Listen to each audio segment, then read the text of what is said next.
On page 19, towards the bottom, there's a special cello exercise, and I would encourage you to do it. It's important to start learning the names of the notes, so that you want to write in the names of the notes, you want to draw the bar lines, so you have to know that a 4/4 time is 4 beats in the measure, so 4 quarter notes or a combination of quarter notes and quarter rests. So draw in the bar lines, write in the counting, and write in the letter names. Here's number 65. Let's read C sharp, which is a review for us. We already have played this note several times. So third finger on the A string. If I was playing second finger, I would not be playing a C sharp. I'd be playing a C natural.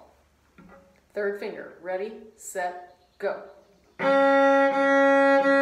Rest.